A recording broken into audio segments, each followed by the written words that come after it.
Hi friends, welcome to Tamil புத்தகம் channel. கொஞ்ச நாளுக்கு முன்னாடி நம்மளோட சேனலில் ஒரு போஸ்ட் போட்டிருந்தேன். உங்களுக்கு யாருக்காவது எங்கிட்ட ஏதாவது கேள்விகள் கேட்கணும்னா கேளுங்கன்னு சொல்லிட்டு. அது மாதிரி சில பேர் வந்து கேள்விகள் கேட்டிருக்கீங்க. எனக்கு ரொம்ப சந்தோஷம். அதுக்கு வந்து என்னென்ன பதில்கள்ங்கிறத நான் சொல்கிறேன். முதல்ல கேள்வி கேட்டது பார்த்தீங்கன்னா ஹக்கிம்ங்கிறவங்க. இவங்க என்ன கேட்டிருக்காங்கன்னா, ரமணிச்சந்திரன் போல முத்துலட்சுமி ராகவன், காஞ்சனா ஜெயதிலகர் இன்னும் பல நாவல் ஆசிரியர்கள் நாவல் படிப்பீங்களா அப்படின்னு கேட்டிருக்காங்க. உண்மையிலே சொல்ல போனால் நான் அவங்களோட புத்தகங்கள் படித்தது இல்லைங்க. ரமணிச்சந்திரன் அம்மா நாவலுமே பார்த்தீங்கன்னா நான் என்னோட டீனேஜில், அதாவது காலேஜ் ஃபஸ்ட் இயர்லேருந்து அந்த தேர்ட் இயர் வரைக்கும், அப்போ வந்து நம்ம வந்து ஒரு டீனேஜில் நம்மளே மோல்டு பண்ணிக்கிற ஒரு விஷயம் இருக்கும் பார்த்தீங்களா. அந்த ஏஜில் நான் ரமணிச்சந்திரன் அம்மா நாவல் படித்தனால எனக்கு அவங்க வந்து ரொம்பவே ஒரு முக்கியமான ஒரு ஆளுமையாக போயிட்டாங்க. ஏன்னா வந்து அந்த ஏஜில் நம்ம வந்து ரமணிச்சந்திரன் அம்மாவோட நாவல்லாம் படிக்கிறப்ப அவங்களோட ஹீரோயின்ஸ் எல்லாருமே பார்த்தீங்கன்னா மோஸ்ட்லி போல்டான கேரக்டராக தான் அவங்க அதை வடிவமைச்சிருப்பாங்க. ரொம்பவே நல்லா இருக்கும். அவங்களுக்கு வந்து வர ஒவ்வொரு பிரச்சனைகளையும் எவ்வளோ அழகாக ஹேண்டில் பண்ணியிருக்காங்கங்கிறதெல்லாம் சொல்கிறப்ப வந்து நமக்கு இந்த மாதிரி பிரச்சனை வந்தால் நம்ம எப்படி தான் ஹேண்டில் பண்ணோம் அப்படிங்கிற நமக்கு ஒரு தெளிவு கொடுத்தது. அந்த ஏஜ் வந்து ஒரு முக்கியமான காலகட்டம்னு நான் சொல்லுவேன். பெண்களுக்கு வந்து தங்களை வந்து ஒரு மோல்டு பண்ணிக்க ஒரு முக்கியமான காலகட்டமான ஒரு காலேஜ் ஃபர்ஸ்ட் இயர்ஸ், ஒரு 3 இயர்ஸுங்கிறது ரொம்பவே முக்கியம். ஏன்னா அது வரைக்கும் நம்ம வந்து பேரண்ட்ஸ் கூடயே இருந்திருப்போம், ரொம்ப ஒரு சேஃபான ஜோன்லேயே இருந்திருப்போம். அப்போ தான் நம்ம தனியாக ஹாஸ்டலில் போய் தங்குவோம். ஸோ புதிய மனிதர்கள்லாம் பார்ப்போம். ஸோ வந்து அவங்ககிட்ட எப்படி நடந்துக்கணுங்கிறத முதற்கொண்டு ரமணிச்சந்திரன் அம்மாவோட புத்தகத்தில் கொடுத்துருப்பாங்க. ஸோ அதனாலேயே எனக்கு அவங்களோட ஃபேவரெட்டுன்னு எப்பயுமே அந்த லிஸ்ட்டில் நான் வச்சுருப்பேன் அவங்கள. ஆனால் நான் வந்து இவங்களோட புத்தகங்கள் படித்ததில்லை. சப்போஸ் அவங்களோட புத்தகங்கள்ல நல்லா இருந்தால் நீங்கள் அவசியம் சொல்லுங்கள், நான் வாசித்து பார்க்குறேன். அடுத்ததாக வந்து நீங்கள் கேட்ட கேள்வி பார்த்தீங்கன்னா, இந்த புத்தகம் இன்னும் வாங்கவில்லை, படிக்கவில்லை என்று ஏக்கம் உண்டா? அது எந்த புத்தகம்? உண்மையாக சொல்லணும்னா எனக்கு அந்த மாதிரி எந்த புத்தகமே இல்லைன்னு தான் நான் சொல்லுவேன். ஏன்னா நான் வந்து நிறைய புத்தகங்கள் வாங்கணும்லாம் வச்சுருக்கேங்க. ஆனால் வந்து அது உடனே கிடைக்காட்டும் கொஞ்ச நாள் கழிச்சு இந்த யூனிவர்ஸே கொண்டு வந்து என்கிட்ட சேர்த்துருன்னு நான் ரொம்ப நம்புகிறேன். ஏன்னா எனக்கு அப்படிதான் நடந்திருக்கு இது வரைக்கும். நான் வந்து நிறைய புத்தகங்கள் வாங்கணும்னு வச்சிருப்பேன் பார்த்தீங்களா. ஆனால் வந்து என்னை பொறுத்த வரைக்கும் நான் எதுவுமே வந்து எம்ஆர்பிக்கு வாங்க மாட்டேன். கொஞ்சமாவது டிஸ்கவுண்ட் இருக்கணும், இல்லாட்டி பழைய புக் ஷாப்பில் கிடைச்சாலும் எனக்கு ஓகே தான் அப்படிங்கிற மாதிரி தான் நான் வாங்குவேன். ஏன்னா வந்து ஒரு புக்கு வாங்கலக்கும் 2 புக்கு வாங்கி படிச்சிடலான்னு ஒரு இன்ட்ரெஸ்ட் தான், வேற ஒன்றுமே இல்லை. இப்படி இருக்கப்ப பார்த்தீங்கன்னா நான் வந்து எனக்கான புக் லிஸ்ட் வச்சிருப்பேன் பார்த்தீங்களா. அது வந்து கொஞ்சம் லேட் ஆனாலும் அந்த புத்தகங்கள் தானாகவே எனக்கு எப்படியாவது வந்து அமைஞ்சிரும். அதுக்கு நான் அதுவாக வந்து அமையும்னு அமையாது, நானும் கொஞ்சம் மெனக்கெடுவேன். ஸோ தேடிக்கிட்டே இருப்பேன், என்னோட தேடல்கள் தொடர்ந்துட்டே இருக்கும். ஸோ இப்போ இல்லாட்டி கொஞ்சம் லேட்டாகாது, கண்டிப்பாக அது என் கைக்கு வந்துருங்கிற நம்பிக்கை எனக்கு இருக்கு. ஸோ அந்த மாதிரி இந்த புத்தகம் இன்னும் வாங்கணும் அப்படிங்கிற மாதிரி இப்போதைக்கு எதுவும் இல்லை. அடுத்ததாக பார்த்தீங்கன்னா முத்துக்குமாருங்கிறவங்க கேட்டிருக்காங்க, புக் ரீட் பண்ணுறது டைம் வேஸ்ட்டுன்னு சில பேர் சொல்கிறாங்க, அவங்களுக்கு என்ன ரிப்ளை பண்ணுவீங்க? உண்மையிலே இப்படிலாம் கேட்குறாங்களா? சரி, கேட்குறவங்ககிட்ட நான் இன்னொரு கேள்வி கேட்டேங்கிறத சொல்லுங்கள். நீங்கள் வந்து புக் படிக்கிறது வேஸ்ட்டுன்னு சொல்கிறவங்க, நீங்கள் வந்து உங்களுக்கு தேவையில்லாத எந்த ரீல்ஸுமே பார்க்க மாட்டீங்களா? யூடியூப்பில் உங்களுக்கு தேவையில்லாத வீடியோஸ் எதுவுமே பார்க்க மாட்டீங்களா? நீங்கள் எல்லாமே வந்து ரொம்ப யூஸ்ஃபுல்லானது மட்டும்தான் செய்வீங்களா என்ன? இந்த புத்தகங்கள்ங்கிறது வந்து உங்களுக்கு என்ன பிரச்சனைகள் இருந்தாலும் அதுக்கான சொல்யூஷன் எல்லா புத்தகங்கள்லையும் இருக்குது. நீங்கள் வந்து ஒரு புத்தகம் எடுத்து படிக்கிறோன்னு நீங்கள் நினைக்கிறீங்க, உங்களுக்கு வந்து நார்மலாக ஏதாவது ப்ராப்ளம் இருந்தால் கூட அந்த ப்ராப்ளத்துக்கு ஆன சொல்யூஷன் அந்த புத்தகத்தில் இருக்கும். அது வந்து நீங்கள் ஃபைண்ட் அவுட் பண்ணுவீங்க. அதுதான் ஒரு புத்தகம் படிக்கிறதோட ஒரு ரொம்ப பெரிய ஸ்பெஷல்னு நான் சொல்லுவேன். ஸோ படிக்காதவங்க படிக்காமல் இருக்கிறதே தப்பு, அதுலேயும் வேஸ்ட்டுன்னு வேற சொல்லுவீங்களா?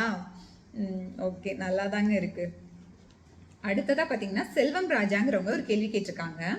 இவங்க என்ன கேட்டிருக்காங்கன்னா, 30 வயதுக்குள் படிக்க வேண்டிய புத்தகம், 20க்குள் படிக்க வேண்டிய புத்தகம் என்றெல்லாம் பலர் சொல்கிறார்கள். இது போல புத்தகங்களை பரிந்துரை செய்வது சரியா? மேலும் நமக்கான ஒரு சரியான புத்தகத்தை எவ்வாறு தேர்ந்தெடுப்பது? எனக்கு வந்து இந்த 30 வயசுக்குள்ள படிச்சிடணும், 40 வயசுக்குள்ள இந்த புக்கை படிச்சிடணும், இல்லை கல்யாணத்துக்கு முன்னாடி இந்த புத்தகம் படிச்சிடணும், நம்ம வந்து வேலைக்கு போகிறதுக்கு முன்னாடி படிச்சிடணும்னு நிறைய பேர் அது மாதிரி சொல்கிறாங்க. பட் எனக்கு அதில் நம்பிக்கை கொஞ்சம் கூட இல்லைங்க. ஏன்னா நீங்கள் ஒரு புத்தகம் உங்களுக்கு வந்து கிடைக்குதுன்னு வச்சுக்கோங்களேன், அந்த வயசுலையும் அந்த புத்தகம் உங்களுக்கான ஏதோ ஒரு மெசேஜை சொல்லிட்டு தான் போகும். புத்தகம் வந்து என்றைக்குமே மெசேஜ் சொல்லாமல் போகாதுங்க. உங்களுக்கு வந்து அது எப்போ வேணாலும் கிடைக்கலாம். ஆனால் நீங்கள் அப்போதைக்கு அந்த ஏஜுக்கு உங்களுக்கு தேவையான ஒரு மெசேஜ் அந்த புத்தகத்தில் கண்டிப்பாக இருக்குது அப்படிங்கிறத நான் நம்புகிறேன். ஸோ அந்த புத்தகம் உங்களுக்கு அந்த ஏஜில் கிடைச்சிருக்குன்னா அது கரெக்டான ஏஜில் தான் உங்கள் கைக்கு வந்திருக்கும். அப்போ உங்களுக்கு தேவையான ஏதோ ஒன்று அந்த புத்தகத்தில் இருக்குது. அது நீங்கள் கண்டுபிடிக்க வேண்டியது உங்கள் வேலை அப்படிங்கிறத நான் நம்புகிறேன். அண்ட் அடுத்து கேட்ட கேள்வி பார்த்தீங்கன்னா, நமக்கு சரியான புத்தகம் எதுங்கிறத எப்படி தேர்ந்தெடுக்கிறதுன்னு கேட்டீங்க. என்னை பொறுத்த வரைக்கும் நான் என்ன நினைப்பேன்னா, அப்போ நம்ம ஒரு புத்தகம் படித்தோன்னு வச்சுக்கோங்களேன், ஒரு நிறைவாக ஒரு ஃபீல் வரும் பார்த்தீங்களா. படித்து முடிச்சோன்னே செம்மப்பா சூப்பராக இருந்துச்சு அப்படின்னு ஒரு ஃபீல் வரும். அது எல்லா புத்தகங்களுக்கும் வராது. குறிப்பிட்ட சில புத்தகங்களுக்கு நமக்கு மனநிறைவான புத்தகங்களுக்கு வரும். அந்த புத்தகங்கள்லாம் வந்து நமக்கான புத்தகங்கள்னு நான் எடுத்துக்குவேன். அந்த மாதிரி நானுமே சில புத்தகங்களை லிஸ்ட் அவுட் பண்ணி வச்சுருக்கேன், எனக்கான புத்தகங்கள்னு சொல்லிட்டு. ஸோ அது மாதிரி உங்களுக்கும் அவசியம் இருக்கும். முடிஞ்சால் அது என்ன புத்தகங்கிறத லிஸ்ட் அவுட் பண்ணுங்கள். அடுத்ததாக பார்த்தீங்கன்னா, த புக்கிஷ் ஹெவன்கிறவங்க கொடுத்துருக்காங்க. இதுவரை நீங்கள் வாங்கிய புத்தகத்தில் படிக்காமல் எத்தனை புத்தகம் இருக்குது? ஐயோ அது இருக்குங்க, நிறைய புத்தகம் இருக்குது. என்னோட புக் டூர் வீடியோ பார்த்துருந்தீங்கன்னா உங்களுக்கு தெரியும் நான் வந்து புக்ஸ் எவ்வளோ வச்சுருக்கேன்னு சொல்லிட்டு. நான் அதில் வந்து ஒரு 30 to 40% தான் படிச்சிருப்பேன். ஆனால் அதில் இன்னொரு முக்கியமான விஷயம் என்னென்னா, அதில் வந்து 80% 90% புக்ஸ் எங்கள் அம்மா படிச்சுட்டாங்க. ஸோ நான் வாங்கின புக்ஸ் வீணாலாம் போகலை, படிச்சுட்டு தான் இருக்காங்க. எனக்கு என்ன ஆசைன்னா, நான் வாங்கின அத்தனை புத்தகங்களும் முடிஞ்ச அளவுக்கு நான் படிச்சிடணுங்கிறது என்னோட ஆசை. முடியாட்டையும் தப்பு இல்லைங்க. ஏன்னா வந்து அடுத்தடுத்த ஜென்ரேஷன் வர்றாங்கல்ல, யாராவது ஒருத்தவங்க படிப்பாங்க. அடுத்தடுத்த தலைமுறையோ இல்லை நமக்கு தெரிஞ்சவங்களோ யாராவது ஒருத்தவங்க அந்த புத்தகம் அங்கே இருக்கிறப்ப சும்மா எடுத்து பார்க்கலான்னு பார்ப்பாங்க, படிப்பாங்க. ஸோ வந்து அதுக்காகவே நான் எனக்கு தேவையான புத்தகங்களாக வாங்கி வச்சுருக்கேன். முடிஞ்ச அளவுக்கு படிச்சணுங்கிறது என்னோட ஆசை. அதனால நிறைய புத்தகங்கள் படிக்காமல் இருக்குது. ஒரு மாதத்துக்கு பொதுவாக எவ்வளோ ரூபாய்க்கு புத்தகம் வாங்குவீங்க? ஆக்சுவலாக பார்த்தீங்கன்னா, நான் இந்த ஜேர்னி ஸ்டார்ட் பண்ணுறப்ப பார்த்தீங்கன்னா வெறும் 500 ரூபாய்க்கு தாங்க புக் வாங்கணும்னு நான் பிளான் பண்ணியிருந்தேன். ஏன்னா வந்து நான் ஒவ்வொன்றுக்கும் இவ்வளோ தான் செலவு பண்ணணும்னு நான் லிஸ்ட் அவுட் பண்ணி செலவு பண்ணுற ஆள் தான் நான். ஸோ நான் புக்குக்கு வந்து 500 ரூபா மட்டும் தான் பட்ஜெட் போட்டேன். ஆனால் அந்த புத்தகம் என்னை எந்த அளவுக்கு இழுத்துட்டு போச்சுன்னு வைங்களேன். ஆக்சுவலாக கல்யாண நாளுக்குலாம் இது வரைக்கும் நானே எனக்கு கிஃப்ட் கொடுத்துக்கிட்டதா சரித்திரமே இல்லை இத்தனை வருஷத்தில். இப்போ வந்து கல்யாண நாளுக்கு நானே கிஃப்ட் பண்ணிக்கிறேன், பிறந்த நாளுக்கு நானே கிஃப்ட் பண்ணிக்கிறேன். நார்மலாக அவங்க வந்து வீட்டில் எல்லாரும் வேறு ஏதாவது கிஃப்ட் பண்ணுவாங்க. ஆனால் எனக்கான தேவை, எனக்கான என்ன புத்தகம் பிடிக்குங்கிறது எனக்கு தான் நல்லா தெரியும். ஸோ அதனால இப்போ அவங்களுமே என்ன பண்ண ஆரம்பிச்சிட்டாங்கன்னா, ஏதாவது வெக்கேஷன்னா நாங்கள் வந்து அமௌண்ட் கொடுத்துறோம், உனக்கு தேவையான புக்கை நீயே வாங்கிக்கன்னு சொல்கிற அளவுக்கு ஆயிடுச்சு. ஸ்பெண்ட் பண்ணுறது பார்த்தீங்கன்னா 1000 ரூபாய் மேக்ஸிமம். 500லேருந்து 1000 ரூபாய்க்கு மேலே போகவே போகாது. அடுத்ததாக பார்த்தீங்கன்னா, புத்தக வாசிங்கிறவங்க ஒரு கேள்வி கேட்டிருக்காங்க.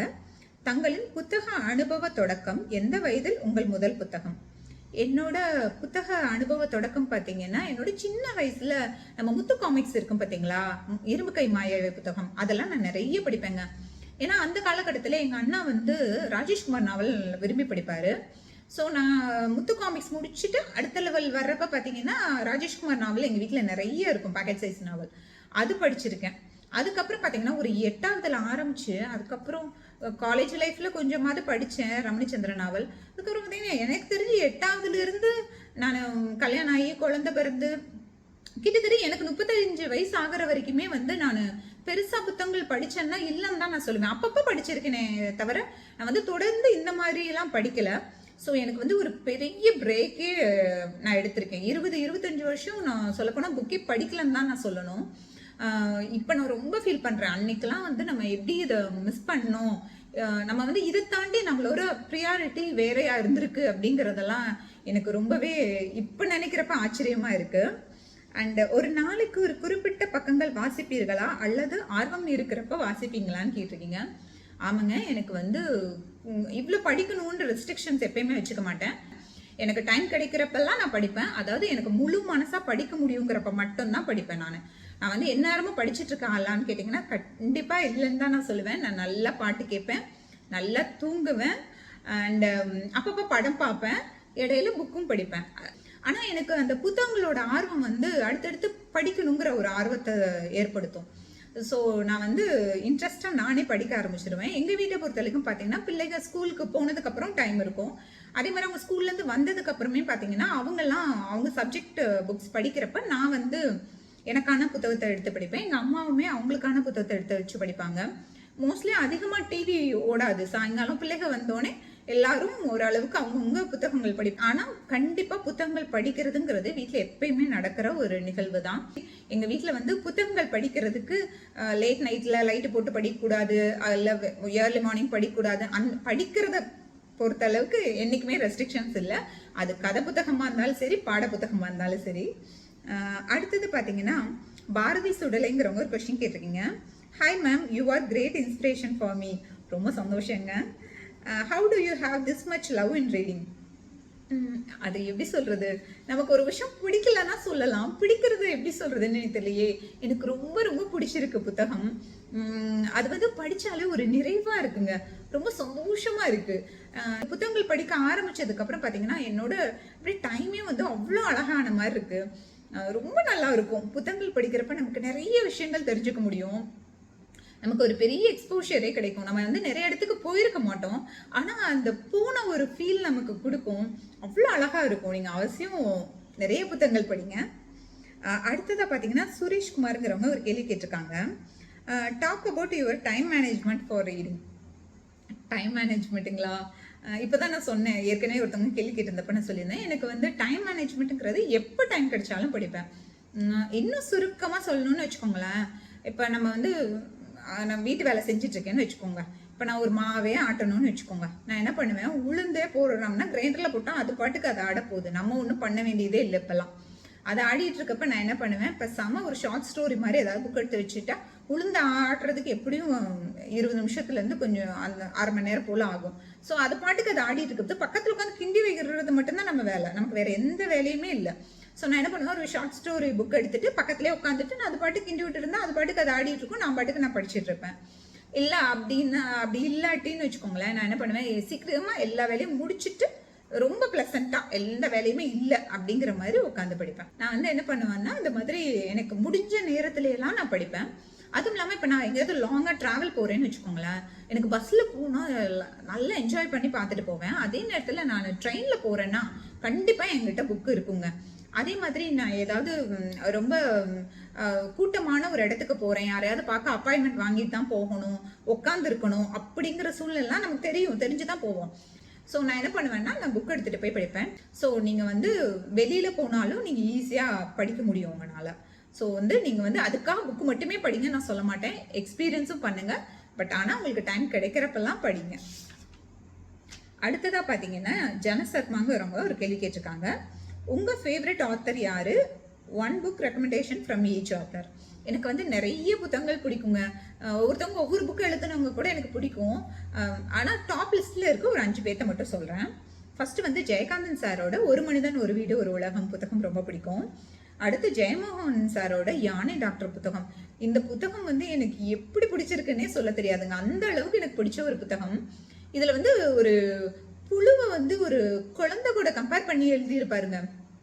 ஜீர்ணிச்சுக்கவே முடியாது, ஆனாலும் வந்து அதுக்கு ஒரு அழகான எக்ஸ்பிளனேஷன் கொடுத்துருப்பாரு. எனக்கு அதில் இம்ப்ரெஸ் ஆகி இந்த புத்தகம் படித்தவன் தான் நான். அடுத்ததாக பார்த்தீங்கன்னா இமயம் சாரோட பெத்தவன் புத்தகம் எனக்கு ரொம்ப பிடிக்கும். அடுத்ததாக நம்ம ரமணிச்சந்திரன் அம்மாவோட எந்த புத்தகம்னாலே எனக்கு ஓகே தான். சாண்டில்யன் சாரோட கடல் புறா புத்தகம் படிக்கணுங்கிறது என்னோட ஆசை, இன்னும் படிக்கலை, கூடிய சீக்கிரம் படிச்சிடுவேன். அடுத்ததாக பார்த்தீங்கன்னா ஸ்ப்ரிங் டைரிஸ் அவங்க வந்து ஒரு கொஷின் கேட்டிருக்காங்க. It may seems a bit personal, but your calm and composed nature makes me to ask this. You seems and sound more like a monk. Have you train to be one? Sorry, just curious. என்னை பார்த்தா உங்களுக்கு Monk மாதிரியே பேசுகிற மாதிரி இருக்கு. அப்பெல்லாம் ஒன்றும் இல்லை, வாங்கின அடிக்கு இது கூட இல்லாட்டி எப்படி? நம்ம வாழ்க்கை நம்மளை செதுக்கி அப்படியே நம்மளை ஒரு மோல்டு பண்ணி வச்சுருக்கோம். ஸோ அது மாதிரி வாங்குகிற அடி வந்து நம்மளை மாற்றுதுன்னு தான் நான் சொல்லுவேன். நியர்லி எனக்கும் 40 ஏஜ் ஆயிடுச்சு. அப்போ யோசிக்கங்க, இப்போ இந்த ஜேர்னியில் நான் எவ்வளோ அடிபட்டு வந்திருப்போன்ட்டு. அதுவும் இல்லாமல் பார்த்தீங்கன்னா நான் வந்து ஒரு கிட்டத்தட்ட பார்த்தீங்கன்னா இந்த புக் ஜேர்னி வரைக்குமே பார்த்தீங்கன்னா எனக்கு வந்து வாழ்க்கையில் வந்து எப்பயுமே வந்து எனக்கு ஒரே ஒரு பாசிட்டிவான தாட் எப்பயும் என்ன பண்ணுவேன்னா, ஒரு கஷ்டம் நமக்கு வந்திருக்குன்னு வச்சுக்கோங்களேன், நான் என்ன பண்ணுவேன்னா நம்ம வந்து இதை விட்டு வெளியில் வரணும்னா அது ஏதாவது கற்றுக்கணும்னு நினைப்பேன். ஸோ புதுசாக ஏதாவது லேர்ன் பண்ணணும். நம்ம வந்து அப்போ நம்ம மைண்டு ஃபுல்லாக அதில் ஃபோக்கஸ்டாக இருக்கும். ஸோ நம்ம இந்த சூழ்நிலையிலேருந்து ரெக்கவர் ஆகுங்கிறது என்னோட ஒரு பெரிய பிலீஃப். நான் அதை தான் நிறைய விஷயத்தில் ஃபாலோ பண்ணியிருக்கேன். ஸோ லைஃப்பில் எனக்கு ஒரு அடி விழுந்தா அடுத்தது நான் எதையோ ஒன்று தேட போகிறேங்கிறது எனக்கே வந்து புரிஞ்சிருச்சு. ஸோ அதுதான் காரணம்னு நினைக்கிறேன். அது ஒரு குறிப்பிட்ட காலம் வரைக்கும் நான் வந்து நானுமே வந்து எல்லாத்தாட்டும் ரொம்ப ஃபோக்கஸ்டாக நம்ம வந்து அப்படியே நம்ம பெருசாக சாதிக்கிறோம், அப்படியே எல்லாத்துக்கிட்டையும் நம்ம வந்து ஒரு பெரிய சாதனை பண்ணிட்டோன்னு காமிக்கிறோம் அப்படிங்கிற ஒரு மைண்ட் செட்டில் அலைஞ்ச ஆள் தான் நானும். பட் நமக்கு ஒரு அடி விழுகிறப்ப நமக்கு எப்படி இருக்கும்னா, நமக்கு அதுலேருந்து ரெக்கவர் ஆனால் போதும் அப்படின்னு தோன்றப்ப நானுமே இந்த புக் ஜேர்னிக்குள்ளே வந்தவ தான். ஸோ அப்போ இந்த புக் ஜேர்னிக்குள்ளே வந்ததுக்கப்புறம் லைஃப்பில் நான் எவ்வளோ மிஸ் பண்ணிட்டேங்கிறது எனக்கு நிறைய விஷயம் தோணுச்சு. நம்ம வந்து எதையோ நோக்கி போயிட்டு நம்ம வந்து இப்போ வாழ்கிற வாழ்க்கையை வாழாமல் விட்டுறோம். நம்ம வந்து ஃப்யூச்சருக்கு சேர்த்துறோம், ஃப்யூச்சரை வந்து ரொம்ப செக்யூர்டாக வச்சுக்கணும் அப்படின்லாம் பிளான் பண்ணுறோம். பட் அது நம்ம பிளான் பண்ணுறது எல்லாமே நடக்க போகுதுன்னா கண்டிப்பாக இல்லை. ஸோ நம்ம பிளானிங் வந்து எப்பயும் பண்ண தான் போகிறோம். இப்பயும் நானும் அதை மாதிரி பிளான்லாம் பண்ணுவேன். பட் ஆனால் இந்த மினிட்டையும் நம்ம கொஞ்சம் என்ஜாய் பண்ணியும் வாழ்ந்தணுங்கிறது எனக்கு புரிஞ்சிருச்சு. அது புரிஞ்சவங்க எல்லாருமே இப்படி தான் இருப்பாங்கன்னு எனக்கு தோணுது. ஸோ நான் ரொம்ப அந்த மொமெண்ட்டை நான் ஒவ்வொரு நொடியுமே நான் ரொம்ப ரசித்து தான் வாழ்கிறேன். அதனால உங்களுக்கு அப்படி தெரியுதோ என்னமோ தெரில. பார்த்தா உங்களுக்கு மாங்க் மாதிரியே இருக்குது. நான் அவ்வளோ அமைதியாக இருக்கேன். வேளாண்குளம் KMS இவங்க வந்து என்ன கேட்டிருக்காங்கன்னா, நீங்கள் ஆசையாக வாங்கி எரிச்சல் அடைய வைத்த புத்தகம் எது? அண்ட் வேண்டா வெறுப்பாக வாங்கி மனசுக்கு பிடிச்ச புத்தகம் எதுன்னு கேட்டிருக்காங்க. நான் மோஸ்ட்லியாக வந்து எந்த புத்தகமே வந்து ரொம்ப ஆசைப்பட்டுலாம் வாங்க மாட்டேன். ஒரு விஷ் லிஸ்ட்டில் வச்சுக்குவேன். மோஸ்ட்லி எனக்கு எல்லா புத்தகங்களையும் நல்லா தாங்க இருக்குது. ஏன்னா வந்து எனக்கு வந்து ஒவ்வொரு ஆத்தரை பற்றியும் நான் ஒரு புத்தகம் எடுத்து படிக்கிறேன்னா அவங்களோட பாஸ்ட் புக்கை வச்சுக்கிட்டு நான் அந்த மைண்டில் வச்சுட்டு படிக்க மாட்டேன். அந்த ஆத்தர் வந்து கிளாசிக்கல் எழுதுவாங்க, இல்லை ஹிஸ்டாரிக்கல் எழுதுவாங்க, ஃப்ரிக்ஷன் எழுதுவாங்க, நான் ஃப்ரிக்ஷன், அந்த மாதிரி ஆத்தர் மட்டும் ஒரு ஐடியா வச்சுட்டு படிப்பேன். தவிர நான் வந்து இவங்களோட புத்தகம் அது அவ்வளோ சூப்பராக இருந்துச்சு, ஸோ இது அதை விட சூப்பராக இருக்கும்லாம் நான் படிக்கவே மாட்டேங்க. நமக்கு வந்து இப்போ நான் ஃபிக்ஷன் படிக்கணும்னு தோணுச்சுன்னா அந்த மாதிரி புத்தகங்கள் எடுத்து படிப்பேனே தவிர இதை வந்து நம்ம வந்து பிளாங்காக படிக்கிறப்ப நமக்கு வந்து அதிகபட்சம் பெருசாக டிசப்பாயின்மெண்ட் இருக்காதுங்கிறது என்னோட ஒப்பீனியன். ஸோ நான் அதை தான் நான் ஃபாலோ பண்ணுறேன். ஒரு ஆத்தர் பிடிக்குதுன்னா அவங்களோட புக் கலெக்ஷன்லாம் வாங்கி வச்சுக்குவேன். ஆனால் அவங்களோட அந்த புக்குக்கு இது பெட்டராக இருக்குமான்னு நம்ம போகிறப்ப தான் நமக்கு வந்து அந்த டிசப்பாயின்மெண்ட் வருது. எனக்கு அப்படி அவங்கள பற்றி நான் பெரிய எதிர்பார்ப்பு வைக்க மாட்டேன்.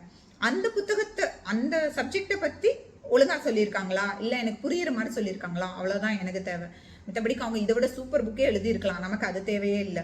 நமக்கு இப்போதைக்கு இந்த புத்தகம் எந்த அளவுக்கு நமக்கு நிறைவாக இருக்குங்கிறது தான் என்னோட பாயிண்ட்டு. ஸோ எனக்கு அதனால அந்த இது தோணுதில்ல.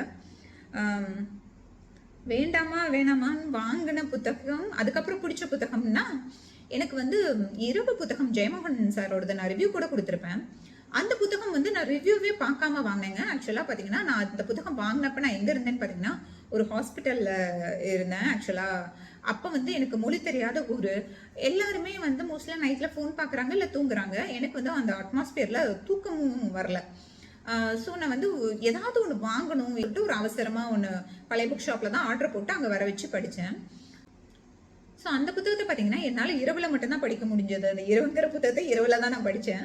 ஸோ அது வந்து அவ்வளோ நல்லா இருந்தது. நம்ம வந்து அந்த இரவு வந்து விடிஞ்சா போதும் அப்படிங்கிற ஒரு சூழ்நிலையில் இருந்த நானும் இரவை வந்து இவ்வளோ அழகாக கழிச்ச அவங்களும் அப்படிங்கிற மாதிரி உண்மையில இது ரெண்டு டிஃப்ரெண்ட் ஜானர் எனக்கு தோணுச்சு அந்த நேரத்தில். நம்மளோட இரவு இப்படி இருக்குது, ஆனால் இந்த கதையில் வர கதாபாத்திரங்களோட இரவு எவ்வளோ அழகாக இருக்குது அப்படிங்கிற மாதிரிலாம் தோணுச்சு.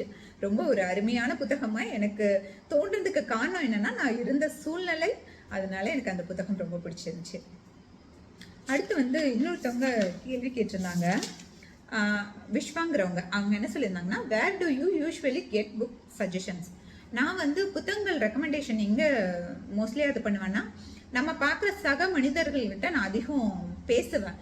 அதாவது அவங்க புத்தகம் படிக்கிறவங்களா இருந்தால் அவங்ககிட்ட வந்து நிறைய விஷயங்கள் நம்ம கேட்குறப்ப அவங்களே போகிற போக்கில் ஒரு 10 புக்காக சொல்லிட்டு போவாங்க. அவ்வளோ நிறைய புத்தகங்கள் நமக்கு கிடைக்கும். இப்போ லேட்டஸ்ட்டாக கூட நான் ஒரு சார்கிட்ட வந்து ஈரோடில் மாதவன் சார்னு ஒரு சார்கிட்ட வந்து புக்கை பற்றி சில புக்ஸ் அவங்ககிட்ட வாங்கியிருந்தேன். அப்போ வந்து அவங்ககிட்ட புத்தகங்களை பற்றி கேட்டப்ப அவ்வளோ அழகாக சொல்லிடுறாரு. இந்த புத்தகம் எதை பற்றி சார்னா அவ்வளோ அழகாக எக்ஸ்பிளனேஷன் பண்ணுறாரு.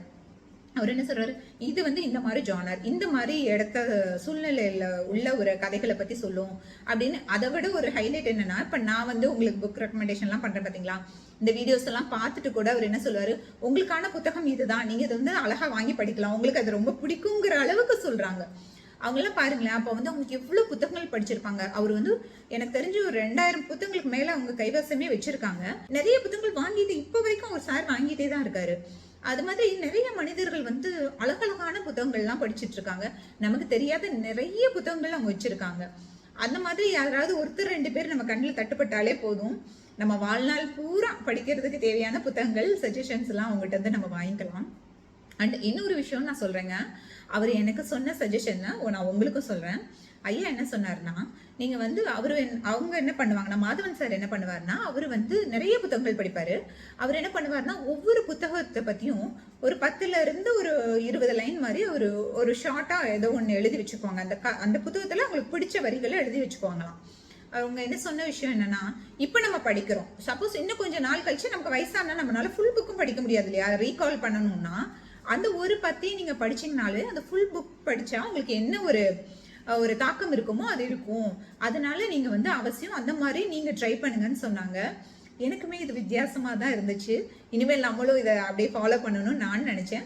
ஸோ நீங்க இதை கேட்டனால உங்களுக்கும் சொல்றேன், முடிஞ்சா நீங்களும் அதை ஃபாலோ பண்ணுங்க.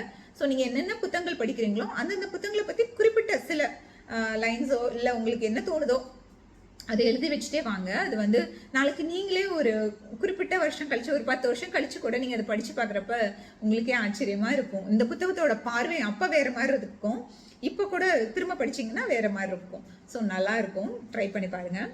அடுத்ததான் நீங்க கேட்கிற கேள்வி வந்து விச் இஸ் யுவர் ஃபேவரட் ஜான்னு கேட்டிருக்கீங்க. எனக்கு ஒவ்வொரு காலகட்டத்திலையும் ஒவ்வொரு ஜானர்ல இருக்குங்க. அதாவது குட்டீஸா இருந்த இப்பயுமே எனக்கு வந்து இரும்பு கை மாயாவி புத்தகம் இப்பயும் எனக்கு பிடிக்கும், நான் வாங்கி வச்சிருக்கேன், ஒரு நாள் காமிக்கிறேன் அவங்ககிட்ட.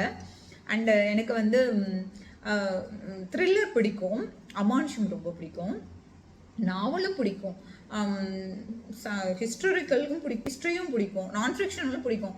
ஸோ எனக்கு எதுன்னு சொன்னீங்கன்னா தெரியல, ஆனால் எனக்கு வந்து மோஸ்ட்லி ஹாப்பி எண்டிங் இருந்தால் ரொம்ப சந்தோஷமா இருக்கும். எனக்கு எது ரொம்ப பிடிச்ச ஜானர்னு எனக்கு சொல்ல தெரியல, ஆனால் எனக்கு என்ன மாதிரி கதைக்களம் இருந்தால் பிடிக்குங்கிறத நான் என்ன சொல்கிறேன். எனக்கு வந்து கடலும் அதே மாதிரி மலைகளும், ஃபாரஸ்ட், அந்த மாதிரி காடுகளும் மலைகளும் என்னோட ஃபேவரெட்டுன்னு நான் சொல்லுவேன். அதை ஒட்டி எந்த கதைகளாக இருந்தாலும் எனக்கு ரொம்ப பிடிக்குதுங்க. இப்போ பேசிக்காக நான் அப்படி தான் புத்தகம் ரொம்ப விரும்பி படிக்கிறேன். மற்ற புத்தகங்கள் படித்தாலும் அது வந்து என்னோட ஃபேவரெட் லிஸ்ட்டில் சேர்ந்துருது. ஸோ எனக்கு வந்து கதைக்களம்னு சொல்லலாம். பட் எனக்கு ஜானருங்கிறது எல்லா ஜானருமே நான் விரும்பி தான் படிச்சுட்ருக்கேன். இப்போ நீங்கள் படித்ததா சொன்ன இந்த கானகன் புத்தகம் கூட என்னோட ஃபேவரெட். ஏன்னா வந்து லக்ஷ்மி சரவணகுமாரோட முதல் புத்தகம் நான் படித்தது கானகன் தான். அந்த புத்தகம் பார்த்தீங்கன்னா அவர் அந்த முதல் புத்தகத்திலேயே நம்மளை அப்படியே அழகாக காட்டுக்குள்ளே அழைச்சிட்டு போய் அங்கே நடக்கிற ஒவ்வொரு நிகழ்வையும் அவ்வளோ அழகாக எக்ஸ்பிளைன் பண்ணியிருப்பாரு. உண்மையிலே சூப்பரான புத்தகம் தான். அது மாதிரி எனக்கு ஒவ்வொரு புத்தகமும் எனக்கு ரொம்ப பிடிக்கும். அண்ட் நீங்கள் வந்து அடுத்ததாக ஒரு ரொமான்டிக் நாவல் கேட்டிருக்கீங்க.